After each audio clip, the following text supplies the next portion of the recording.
and welcome to Fat Cow Farm. Now, I had one of the best surprises ever this morning.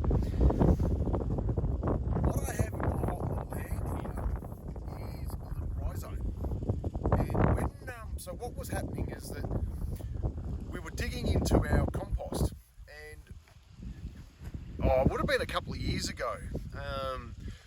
A friend, a neighbour, way over, was growing some plants, some artichokes, and they just grabbed the bushes, or I suppose a bush, straight out of the ground and said, "Oh, here you go. You know, there's 4 or 5 artichokes on that. There you go.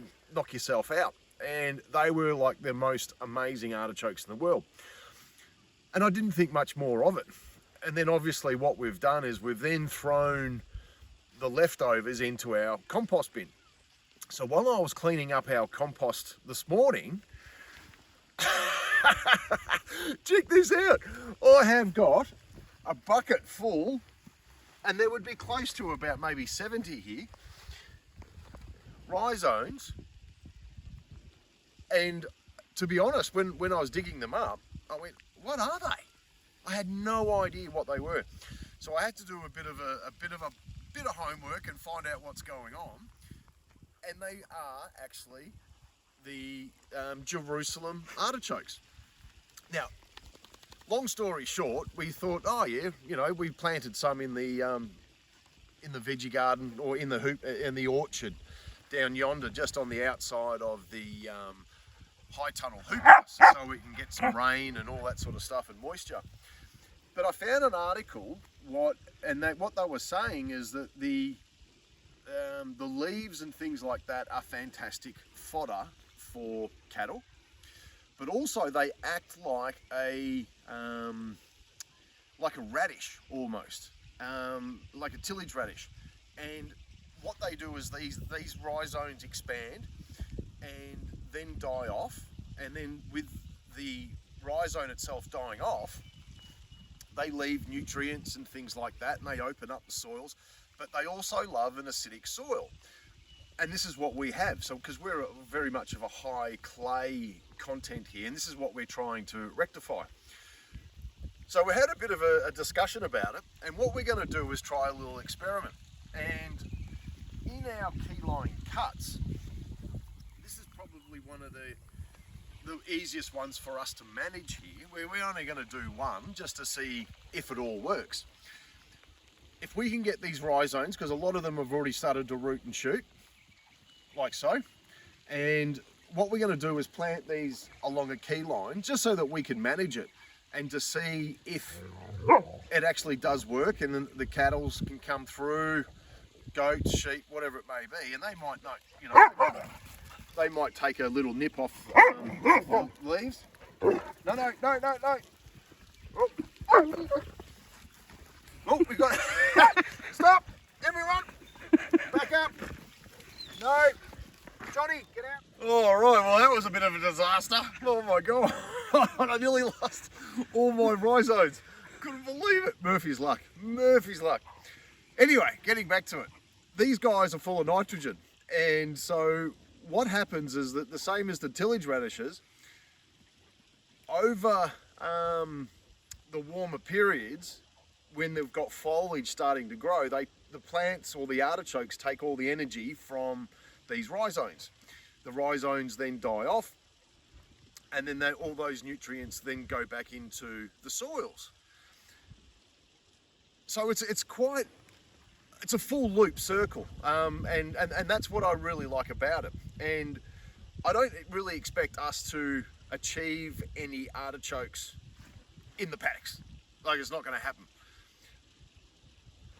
Hence, that's why we've planted some down in the orchard. So at least that way we can actually taste, you know, what artichokes are really all about, grown here in the high country. But because we're going through this journey about fixing up our soils, and I'm super stoked that we've just landed all our legumes and things like that. So we're going to be sowing those in. And I thought to myself, let's plant these in the key lines and actually see what what actually does happen. Now what we've done is we've picked this one here because it's close to the water pump and I visit that pump quite regularly. I'm going to plant these in. Now this morning, you know, when I was going through the compost, I mean, look at them all. I wouldn't say there's hundreds in here, but I reckon we'd get pretty close to 100. And so the plan being is that I'll start where my shovel is.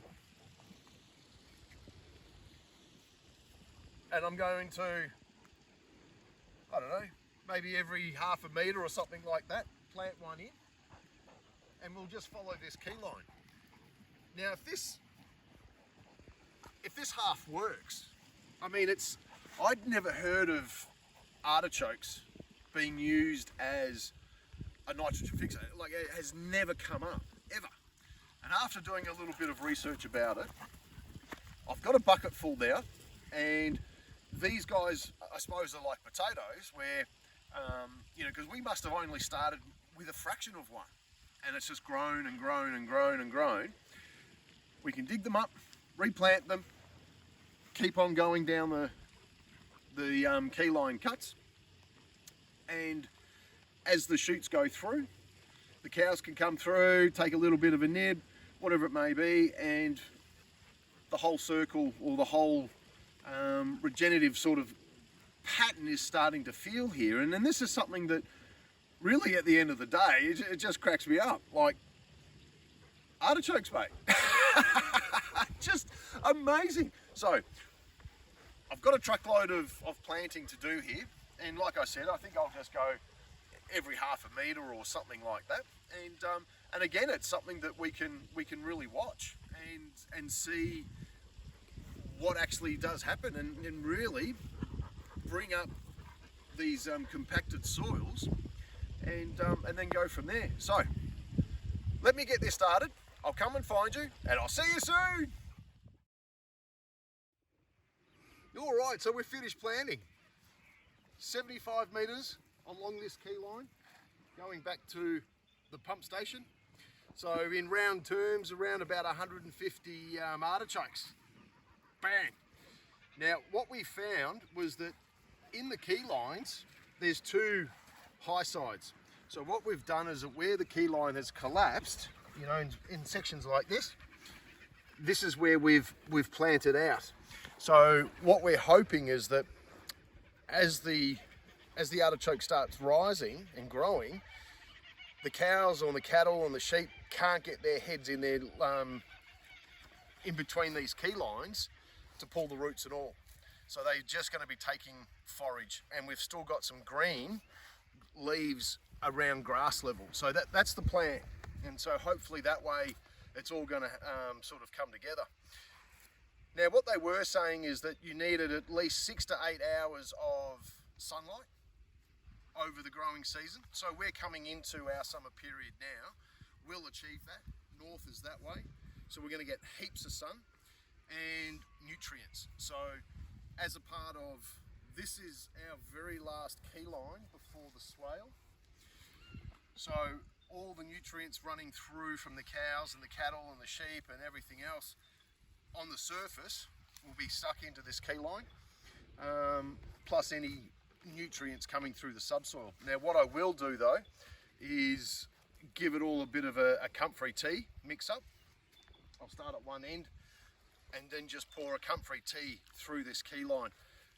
Again, just a 10% mix, and then we can go from there. So just to give them every possible chance of starting.